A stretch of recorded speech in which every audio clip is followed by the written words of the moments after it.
Okay. Hi, everyone, and welcome to my time management and productivity peer group.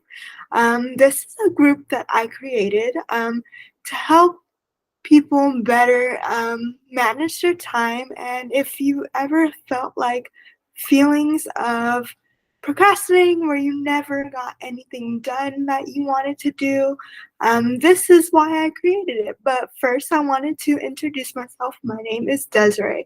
I'm a life coach, and I'm still fairly new at this as for the small audience here, but I'm hoping that you take away something from this presentation today that will benefit you in the future. So first off, I wanted to start with this video. This video is talks about what procrastination is, and if you ever felt like this or found yourself in this situation, hopefully this resonates with you, and I hope you enjoy. Oops. Sorry, let me play this for you.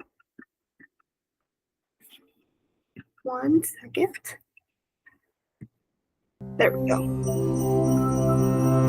Hopefully you guys can hear that one. It's 5 p.m.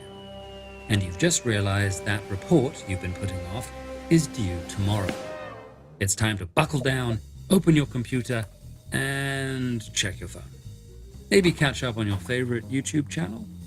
Actually, you should probably make dinner first. You usually like cooking, though it's hard to enjoy with this work hanging over your head. And, it's actually pretty late. Maybe you should just try again in the morning.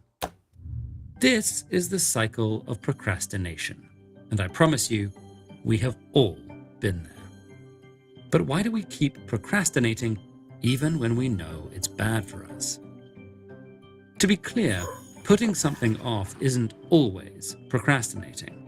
Responsible time management requires deciding which tasks are important and which ones can wait.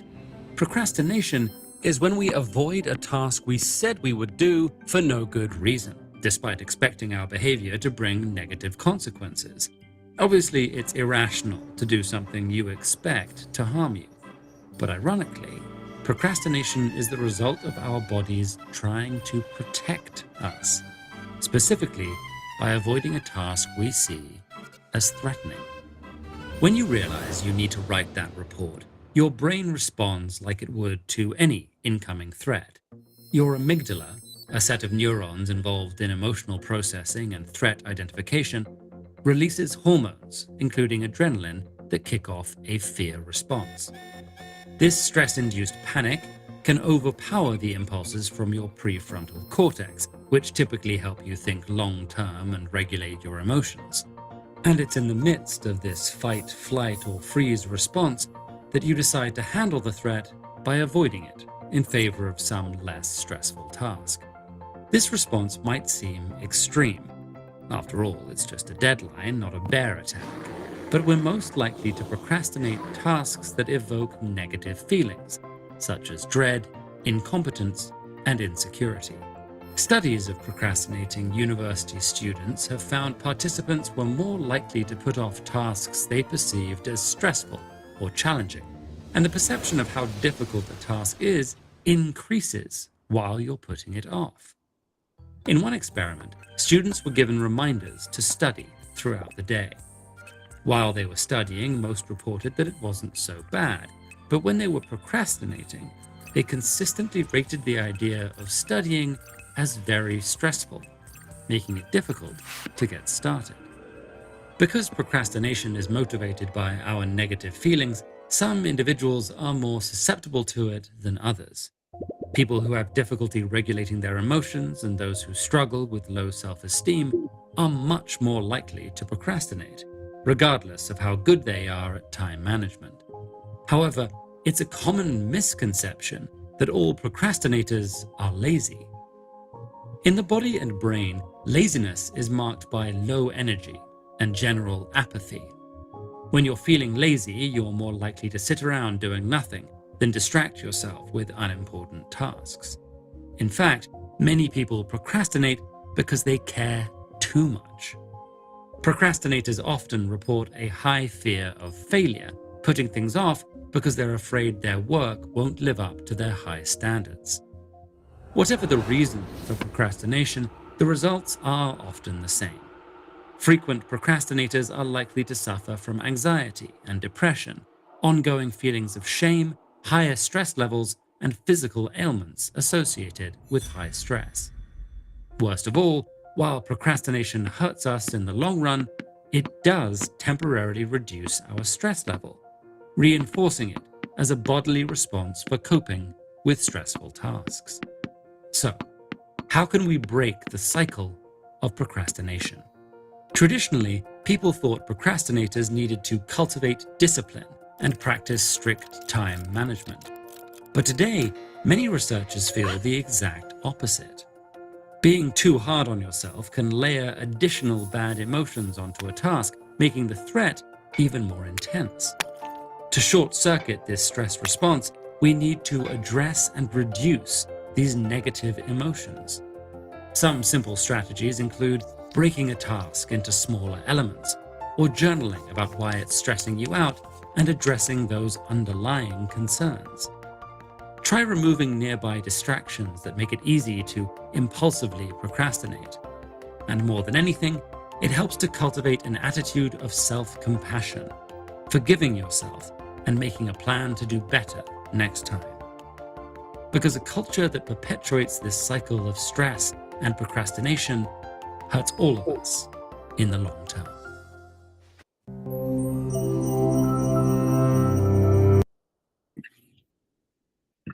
All right, so as the video said, procrastination is just a form of avoiding a task that we don't want to end up doing in the long run. It can stem from being fearful of an outcome or just uncertainty and we need clarification or confusion of what is being asked from us. So some experiences that I have had with procrastination.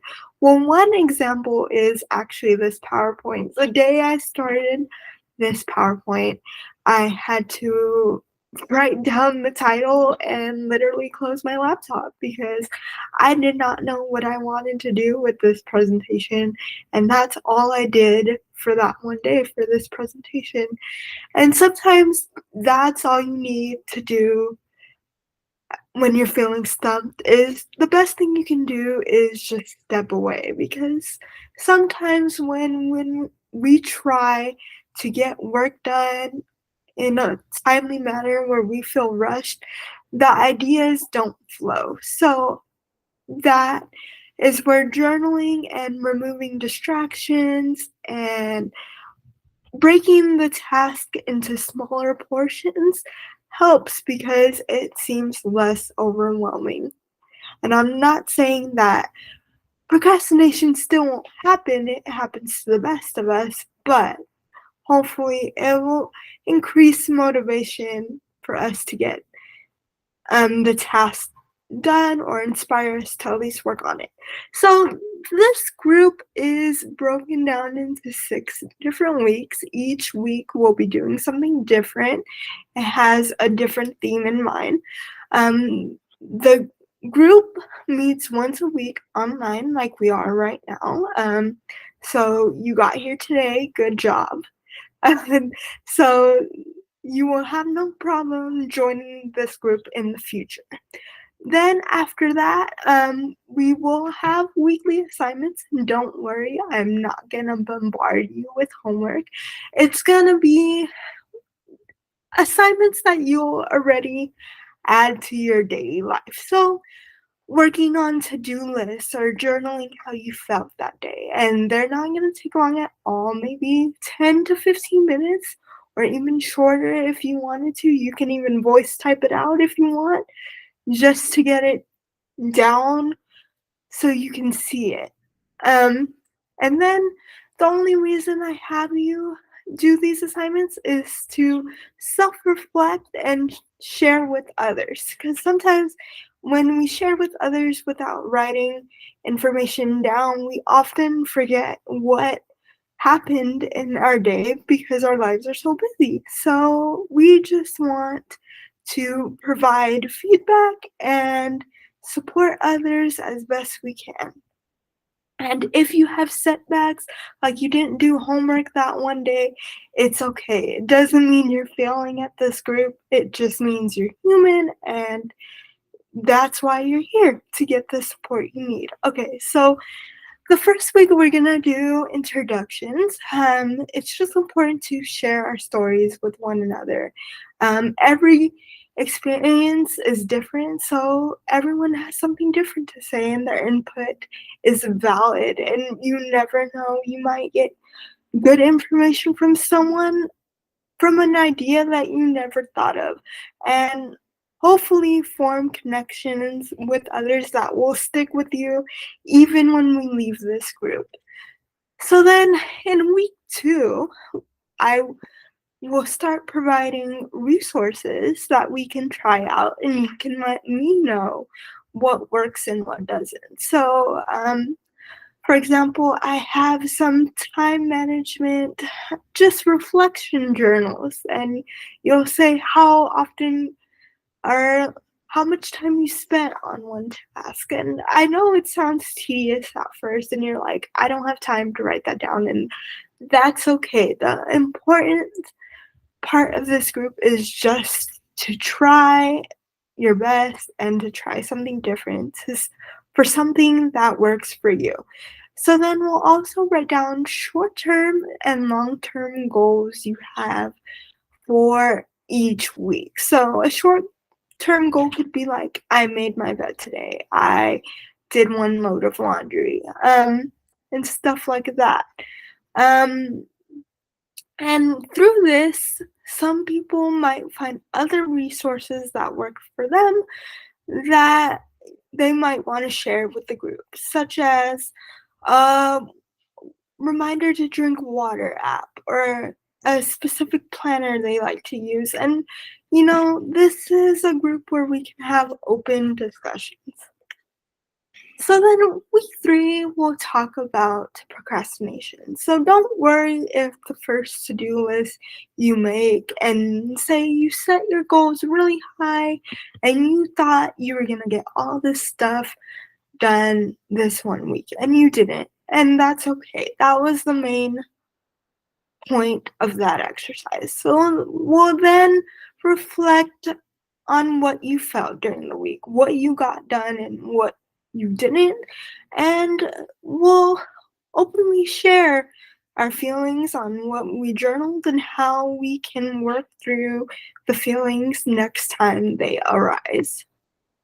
So another thing we'll work on is rewards. Sometimes we feel like we don't deserve rewards if we didn't get enough work done, and that's not necessarily true. Sometimes, in order to not get so burnt out from such tedious tasks, we just need to do something we love, even if it's for 15 minutes. If it's drawing, if it's organizing your collection, if it's journaling, playing with your dog, walking your dog, or even just laying on the floor with your dog and napping with them, whatever refreshes you. So when you go back to that assignment, you can look at it with fresh eyes. That's a win, because the best thing you can do when you're stumped on something is walk away from it for a little bit. Then in our 5th week, we will collaborate with each other on what we learned. We can even work together to teach each other something we knew, such as a recipe, an organizing technique, I don't know, how a studying habit, a work habit you do to get work done. Maybe you eat a snack while eating, and then by a certain time you finish something, you eat that one snack. Whatever works for you. And lastly, to end the group, we reflect on our process. Did we see a change in us that we didn't expect to make by the end of the 6 weeks? Or do we still feel the same? Do we want to continue, or do we feel like something needs to change? As new as this is, I'm very open to your guys' feedback, and I want this to work for you. So please don't be shy on sharing what you think and what I need to work on, what you guys need to work on. We're all here to learn and to help each other grow. So I hope that you consider joining this group, and that way you can take away um, tips from this group and use in your long term goals and gain knowledge that you can share with other people. And hopefully the relationships you form in here um, will be long lasting, so you're not alone. And procrastination and time management happens to all of us. It happens to me every day, and it doesn't make you any less of a person. And lastly, this is my contact info. If you want to contact me in regards to this group, like I said, this group is going to start next week, or depending on how many of you come back. Um, and we'll play it by ear. If you want an individual appointment, there's another email down below and the app phone number as well. And we can have one-on-one appointments if you're not comfortable with the group setting, which is totally okay. Thank you guys for listening, and I hope you enjoyed.